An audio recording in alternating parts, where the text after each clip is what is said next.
Thank you very much, everybody. And over this last 8 months, as the coronavirus has insidiously embedded itself throughout this province, we have become used to the daily statistical updates, and we hear the high numbers of those who have tested positive or admitted to hospital, those who are in intensive care units, or sadly those who have lost their battle against this deadly virus. And over time, we can lose sight of what this really means. Earlier today, Michelle and I met with a young woman called Rhonda Tate, and Rhonda and her 3 sisters lost their mother, Josephine Brown, last April. And briefly, here is her story. As a person, my mummy was fun. She was fun, she was so loving and caring. I wasn't expecting the doctor to say to me, "There are possible COVID symptoms." Once they closed the door, that was it. Out in the street, watching the ambulance driving away. I just wanted to go and hold her hand and to hug her, for her to hug me. You know, that hug from your mummy always made everything better. And I knew when my phone rang, sorry to tell you that your mummy's passed away. I haven't to tell the 3 other sisters. Our wee mummy, our life, the heart and soul of our family, dying in hospital all alone. You're not hurting anybody by wearing a mask or washing your hands or social distancing, so just do it, you know. It could save so many lives. So Rhonda is taking part in the next phase of our public information campaign, and it's a key element of our overall strategy, and it's vitally important that everyone knows how best to protect themselves during this global pandemic. And I do welcome the recent NISRA research, which shows that we are connecting with about 95% of people through our communications. Since March, our information campaign of Stay Safe, Save Lives has been seen or heard over 261 million times, with the average adult seeing or hearing adverts 174 times. And as Rhonda told us today, she simply wants everyone to follow the public health advice and save lives. Across hospitals, residential homes and other healthcare settings, our dedicated medical and social care teams are battling for every mum, dad, daughter, son, brother and sister as if they were their own. And on behalf of the Executive and the people of Northern Ireland, I want to express our gratitude to all those who have put their lives on the line in the service of others. And it is fitting, as we look towards Remembrance Weekend, that we reflect and remember the sacrifices made by all those men and women in uniformed services across the generations. As they have protected us during difficult times before and will do in the future, it is right that we do all we can to honour them and be respectful of the current guidance. Today in the Executive, we have considered a range of medical and scientific evidence, and it is clear that over the last 3 weeks of restrictions, your efforts have gained us important ground. We have seen significant progress on transmission rates and other measures. The number of new cases has dropped, and the estimated R rate in the community has fallen to around 0.7. The Chief Scientific Advisor has indicated that for our local government districts, a majority of council areas have already reached rates of 0.7 or below. However, the number of patients requiring treatment in our intensive care units remain high, and the proportion of older people contracting COVID has been increasing. So there is still more to do to ease pressure on our health service and to save lives. We have 1 week to go with our current restrictions, and we are asking people to redouble their efforts. We've learnt that footfall in Belfast city centre over the most recent week has decreased by 57% compared to the same period last year. Attendance at workplaces is down 44%. And while helpful in fighting the virus, the economic impact is enormous. The Economy Minister advised the Executive that this 4-week short, sharp intervention will cost our local economy £400 million. And we recognise that £1.5 billion has already been provided in Northern Ireland through furlough the Self-Employment Support Scheme and the Department for Economy Hardship Funds, and we welcome today's further announcement by the Chancellor in relation to furlough. I do want to say a particular thank you to all of those business and organisations who have been affected by the current restrictions. We acknowledge all the hard work that you have put in to keeping customers and staff safe. There has been a significant investment and innovation across all sectors, and we are committed to continuing to work in partnership with you so that we can ensure we find the best and safest way to live with the presence of the virus. The Executive has had a comprehensive discussion this afternoon on what measures may need to be introduced from the 13th of November, when this current package of enhanced restrictions come to an end next week. Those discussions will continue, and we will intensify our engagement with the hospitality sector representatives as we seek a safe and sustainable way forward for that industry. We want to be able to make announcements at the earliest possible opportunity to provide businesses with certainty and allow people to see the plan. Now, we know that positive change is coming as our work advances on our track and trace systems, the advent of new treatments, and of course the development of effective vaccines. These will all feature in our ongoing approach as we seek to coexist alongside the virus. For the immediate future, we must all do everything we can to continue to protect lives and livelihoods. We ask you to keep to the public health advice and limit contact with others outside your household, maintain social distancing, wear face coverings, and ensure good respiratory and hand hygiene. If you develop symptoms of COVID-19, self-isolate and book a test, and download the Stop COVID-19 app. It is welcome to hear this week that we are now over 500,000 downloads. These are currently our best weapons in the fight back against COVID-19, and we thank you for your patience and encourage your ongoing compliance with the measures in place as together we continue to battle this virus. Michelle. Thanks, Arlene, and good afternoon to everyone. Sadly, today we have learned that 12 more people have died as a result of COVID-19, and we want to send our sympathies to all those families that are grieving. At the heart of everything that we're doing to respond to this pandemic, we must always remember those lives lost and the families that are grieving in the most difficult of circumstances. I want to start today by paying tribute to Rhonda Tate, who has been so incredibly brave in coming forward to tell her story of the loss of her wee mummy, as she described her, Josephine, to COVID-19. We watched Rhonda's testimonial before we met with her this morning, and I have to say you couldn't fail to be incredibly moved, and your heart just breaks for her family. It was really humbling to meet with Rhonda, and I think her experience is a very powerful reminder to us all about just how devastating this virus really is. Her grief is still very raw, but she has found the strength to come forward to tell her story in the hope that others will be spared that same pain. And what a selfless thing to do. And I think she's done herself and her mummy so proud, so thank you, Rhonda, for that. We hope that it brings home to everyone just how these small actions that everyone should be doing, washing your hands, keeping your distance, wearing a face covering, they all make a huge difference and they're actually saving lives. If every single person follows the public health advice to the best of their ability, then we have a much better chance of getting on top of this virus and to save lives. Crucially, it will also help to alleviate some of the huge pressure that is facing our health service. Capacity in our hospitals is overstretched. Our health workers are exhausted and they're worn down both physically and emotionally. During the first wave of the pandemic, people clapped at their front doors in recognition of the healthcare workers and the incredible job which they were doing and all the sacrifices that they were making every time they put their uniform on to go in to do their job in the most challenging of circumstances. And people followed all the public health advice to support them. Well, I can tell you that the situation is even more difficult this time round. There are currently 409 people in hospital with COVID-19. That's more than at any point during the first wave.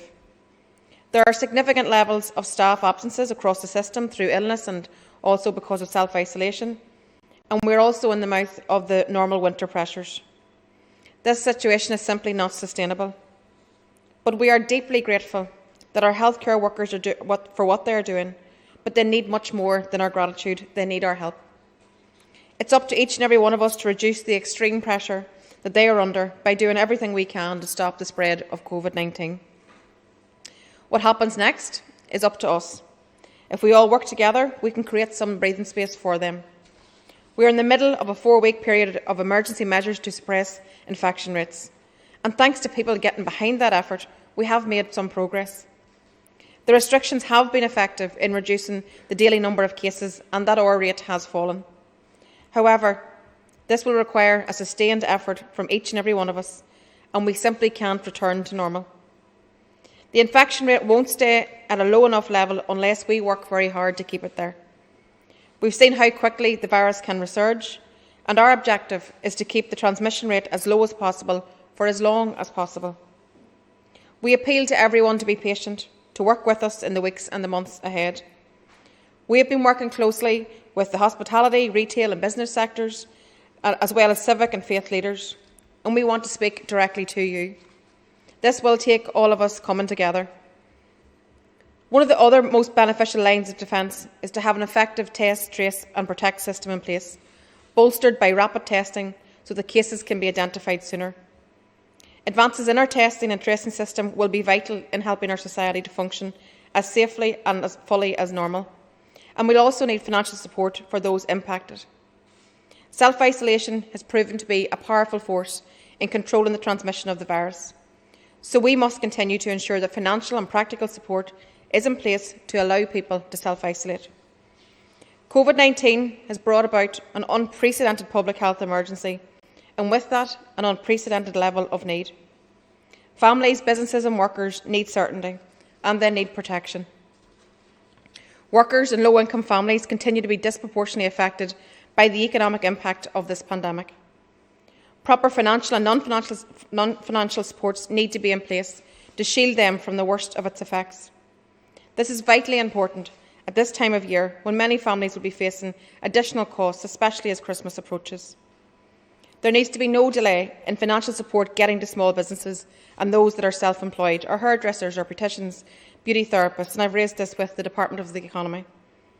It is welcome news today that the furlough scheme will be extended to March 21 and the self-employed scheme up to April 21.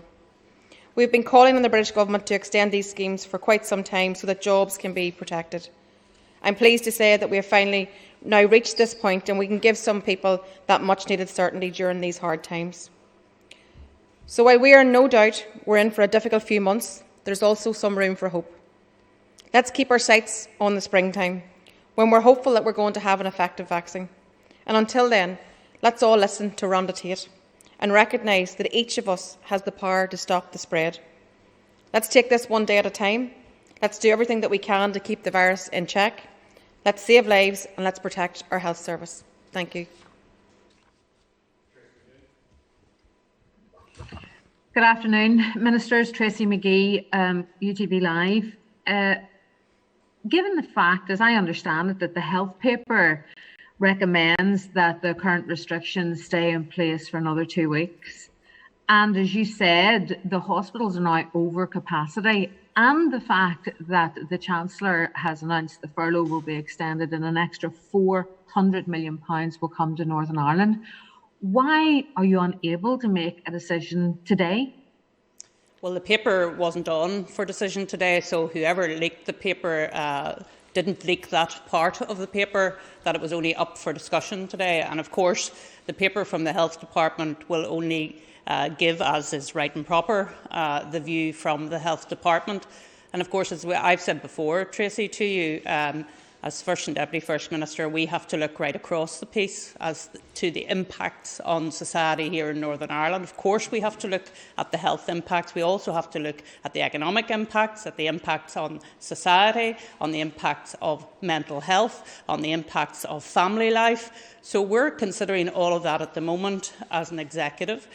We also believe that the best place and the right place to announce anything new is in the Assembly Chamber, and so we hope to be able to do that early next week, in the full recognition, of course, that these restrictions come to an end legally on I think the legislation runs out on 12 o'clock on Thursday evening, so they come to an end next Friday. So we do need to absolutely give people certainty around these issues. So putting that all together, these discussions continue, and we will have further discussions over the weekend.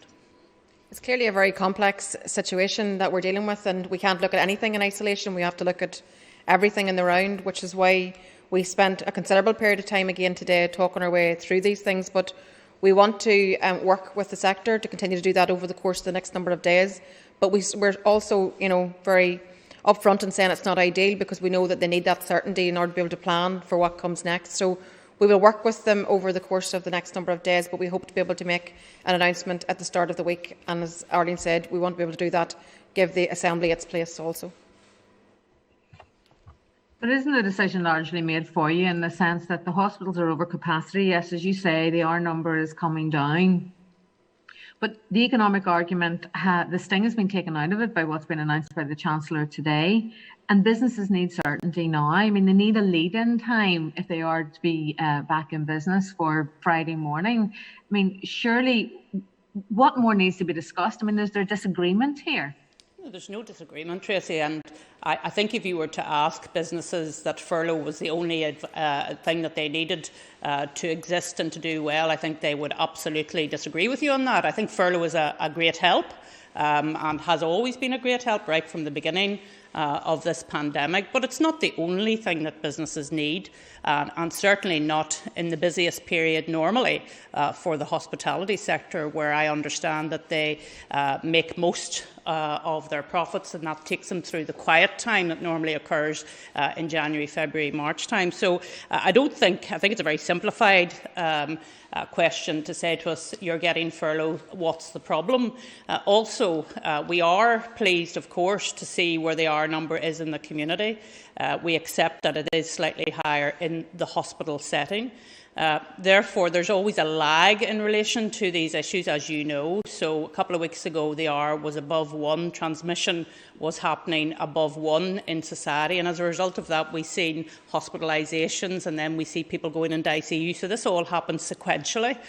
Therefore, we have to look at the sequence of what happens now when we have the R below 1. And of course, what the Executive wants to do is to get the R down below 1 and then keep it below 1, and it's about how we live with the virus but keep it below 1, and that's what we're trying to get to a place to understand and to put a strategy in place for that.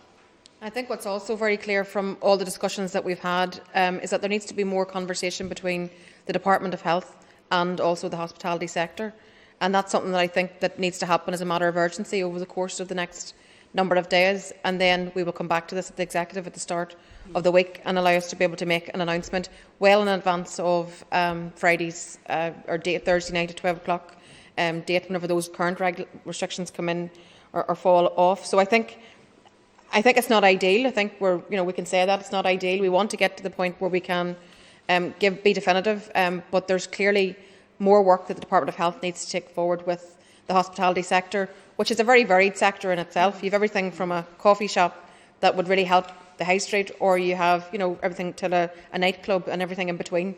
So I think that there's some more work to be done there, but we want to be able to communicate to the sector as quickly as possible our decision.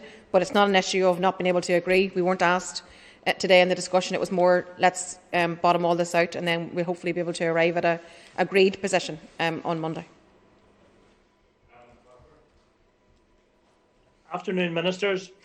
So given what you've said, Ministers, if you owned a bar or a restaurant in Northern Ireland, would you be ordering stock for next weekend, as many of them probably are? Well, that's the point we're getting to, and we want to engage with the sector, and in fact have already been engaging with the sector around some of these issues that you've referred to, around stock, around what it is that they need to be viable. All of those issues need to be looked at, because I know some people see this as a binary choice. It's not a binary choice. It's very much not a binary choice, and I want to say that very strongly. We recognise that people who work in the hospitality industry have families, therefore they have to support those families. If they don't have a job, if they don't have a wage to bring home to support those families, they go into poverty. That has consequences in terms of people's well-being. So it's not a binary choice. What we're trying to do is come up with a strategy that recognises the very severe pressures on the health service, and we're not minimising that for one single second, but at the same time we're saying there are other pressures in the hospitality sector as well. So it's about trying to deal with all of those issues.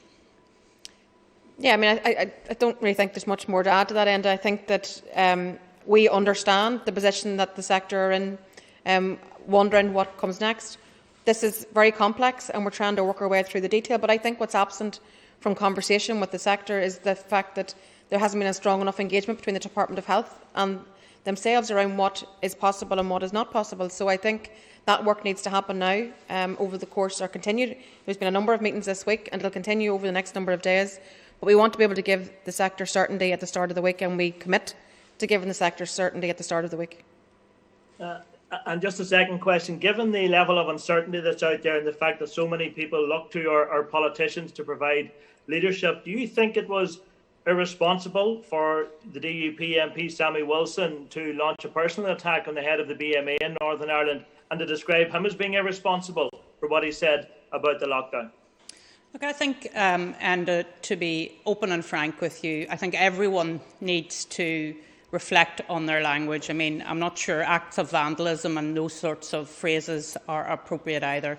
But I'm appealing to everybody. I know people are frustrated. I know people are very concerned about the health service, and obviously Dr Black is very concerned about the health service. I also know that in Mr Wilson's constituency today, 700 people have lost their jobs. And we do, as an executive, want to say that this is a very worrying development in Larne, and we will, of course, be working with the company through Invest Northern Ireland and with the local representatives to see what it is we can do, although I understand it's a global restructuring piece. So people are under a lot of pressure, and I'm just appealing to everyone to take a step back, recognise that these are very difficult decisions that we have to take. Nobody's a winner. Certainly we don't want to be closing down sectors of society, and we certainly don't want to be putting pressure on our healthcare workers either. So all we're saying today is let's take a step back and let's try to work our way through that over the coming days. I think it's unfortunate quite often whenever things are pitted against each other. It's not the health service versus the economy. It has to be both. It has to be how do we get the best possible outcomes here? How do we mitigate the damage, because the pandemic is causing damage? And I think the people that are under the most pressure right now are, if you're working in the health service, imagine the immense pressure you're under, and people are physically and mentally exhausted. If you're working in any of these industries that are impacted, the hospitality sector, the close contact services, they also have been closed. And that's another discussion which we had today about can we open them up again? And certainly we'll continue that conversation. But I think that comments such as Sammy Wilson's are extremely unhelpful, and certainly I don't think people should take their advice and guidance from someone who has been anti all the restrictions that we brought in to try and manage this pandemic from the very outset. You were nearly given another job there, Michael. Hello, good afternoon, Ministers. Good afternoon. First, Minister, you touched on it a second ago there, but with the up to 700 jobs being lost at Caterpillar, so the unions at Unite are talking about the need for a manufacturing strategy and greater support from the government. Can you give workers there any shred of comfort today?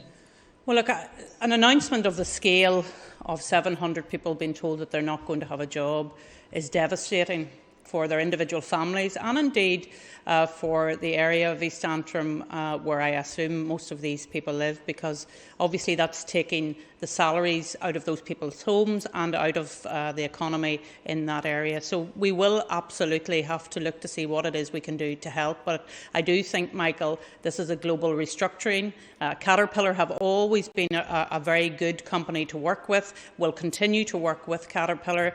As I understand it, it's a relocation of some business to other parts of the world. I regret that. There is a need for us to absolutely engage and see what it is that we can do to help. And just to add to that, Michael, I think this is a huge blow to the workers and to their families. And, in the mouth of Christmas, to lose your job and all the uncertainty that they're going to face over the course of the next 12 to 18 months, as the company have said they're going to restructure. So we need to do all that we can to support workers at this very, very difficult time. And I think it just highlights even further the economic challenge that we have here in general, but because of everything else that we're dealing with right now, the global pandemic, the worldwide implications for that, Brexit, everything is coming as an economy fast and thick, and I think that these are going to be the challenging issues that we're going to have to try and rebuild an economy on the other side of this. And thank you. And as you say, you do have a lot on your plate at the minute. But is a manufacturing strategy or greater structure to what you're doing to support manufacturing, is that a way forward in the future for businesses like Caterpillar? Look, Michael, I don't think the existence of a manufacturing strategy would have saved 700 jobs in Larne, because this is a global restructuring piece, as I understand it, from Caterpillar. Absolutely, we need to work with the different manufacturing unions and indeed work with our larger companies, and goodness, there are many companies right across Northern Ireland which are the backbone of Northern Ireland, and they have been severely challenged, not just because of the downturn in the economy, but because of COVID and the uncertainties surrounding all of that. So look, there is a need absolutely for, in particular, the Economy Minister to meet with these companies. I'm quite sure she'll be doing that, as indeed with the local representatives as well.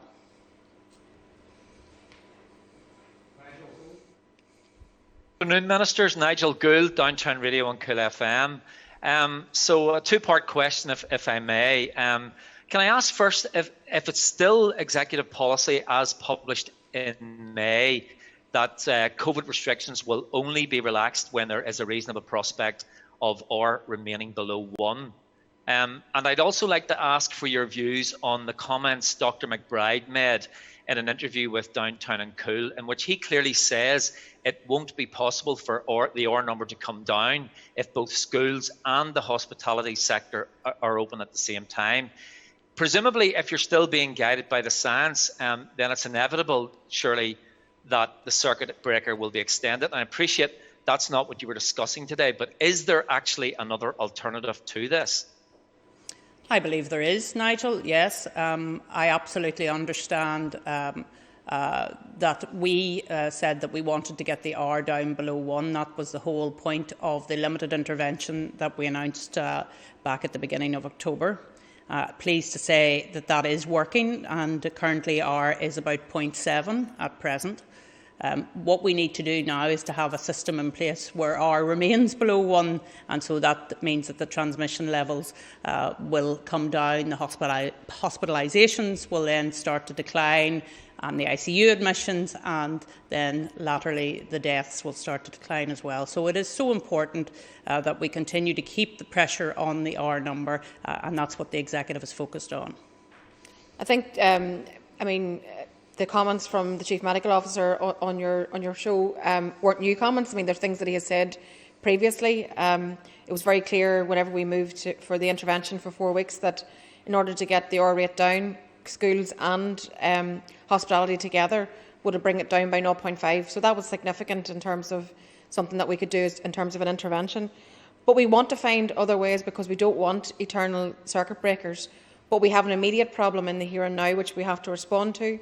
But we both have said publicly that we want to get to a point where we find a way to, keep the virus at a low enough rate to allow people to move around.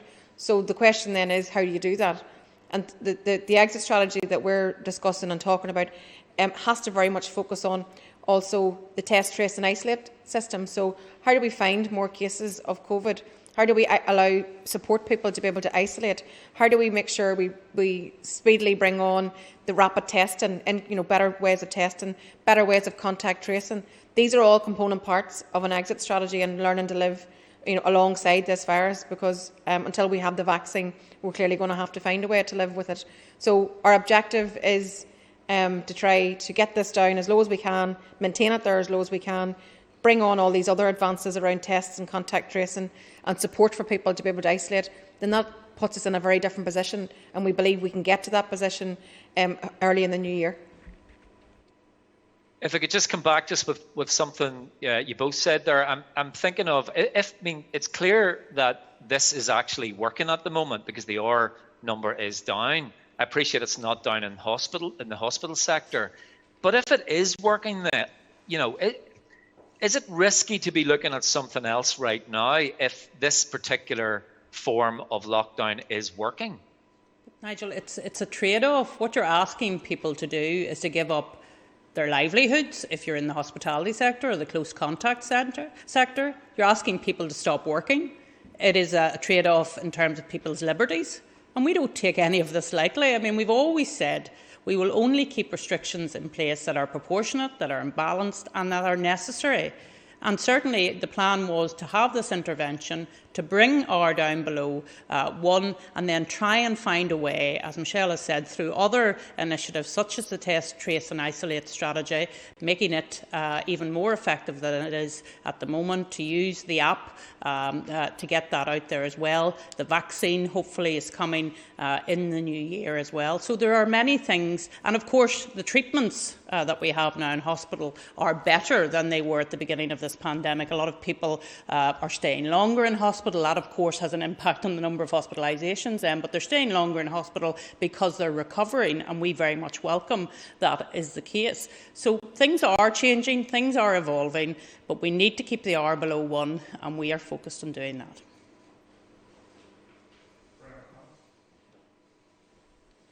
Hi, Freya. Hi, Ministers. Good afternoon. Freya McClellan from the Irish Times. Just want to ask you, Minister, something that was discussed earlier this week. Obviously, Northern Ireland and other devolved nations in the UK government agreed to work together on a joint approach to the Christmas period within the UK nations, because obviously the situation at the minute is there's this sort of patchwork of different regulations and measures and whatever. And my question is, has this also been raised on this island on a cross-border basis? And can you give a similar commitment that there'll also be that joint approach to the Christmas period on the island of Ireland? Well, I think it would be really important that we do that. We actually have a British Irish Council meeting tomorrow where ministers across the two islands will come together, and I think that gives us an opportunity to discuss some of these things. One of the main topics we'll be discussing is around economic recovery and what that looks like, but I think that there are other issues that usefully ministers, when all coming together, could discuss.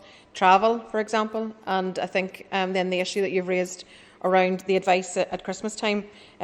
People get confused in the middle of this because they're looking towards what we're saying and they're looking towards what is being said in Dublin, they're looking towards what's being said in London, and I think you can forgive people for then sometimes feeling a bit overwhelmed or confused with the messaging. So if we can get aligned on those things across the two islands, then I think that will be much better for us. So, and I suppose just to broaden that out, I mean, there's been a lot of discussion today in terms of what might happen next and where Northern Ireland might go next. Is the cross-border element part of this discussion, and what has been discussed specifically again around alignment in those border areas? I think we've always said that the important thing around all of this is sharing of information, and I think that is still the critical key point. So that we understand the restrictions and the regulations and what's going on in the Republic of Ireland and indeed in the other parts of the United Kingdom, so that we can advise people when we're asked around some of these issues.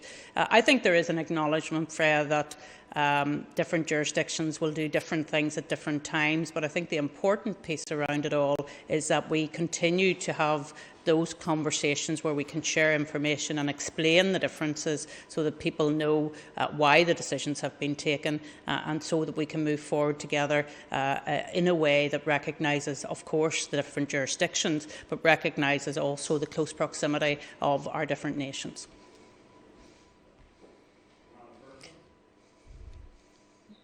Hello, First Ministers. I'm just wondering, can you provide a little bit of detail around the exit strategy side of things? You'd mentioned there test, trace and isolate needs to be a consideration, and we know from previous conversations that some of the I think a figure mentioned around the staffing level was around 40, which seemed quite low. So what progress has been made there, and has airport control and not re-importing the virus been something that's been considered? Because I'm sure we've all seen the studies that indicated people who were taking city breaks and holidays to Spain had sort of spread the virus across Europe, including in Britain and Ireland. I think on the staff levels, we just received some information on this today. So we're told 220 people are working in the contact tracing system, a mixture of full-time, part-time and bank staff, so people that you can call on whenever you get a spike, as we did over the course of the last couple of weeks. So the other things that we discussed are the fact that there are a number of improvements coming in terms of the system itself. So increased emphasis on automated and digital solutions. So what else can you do to augment what's already happening? Looking at augmenting the digital text and self-trace platforms. So basically, if you have, if you're need to get into, list your contacts, and you can do it yourself, online. So that's all improving. I think alongside that, there's going to be improvements on the testing regime itself. So we can expect to see rapid testing being rolled out over the course of the weeks ahead. Certainly into the new year, we expect that will be the system. There's no shortage of those tests. It's just making sure that they're all verified. So I think a combination of those things will actually help us get into a better shape. But I'm very, very certain around the elements that are essential for the exit strategy, and it has to be about finding cases. It has to be about testing, tracing. It has to be about supporting people to isolate. And I think if we can get those elements all right, then that will help us to be able to not go in and out of this endless cycle of lockdown, which we're determined not to do.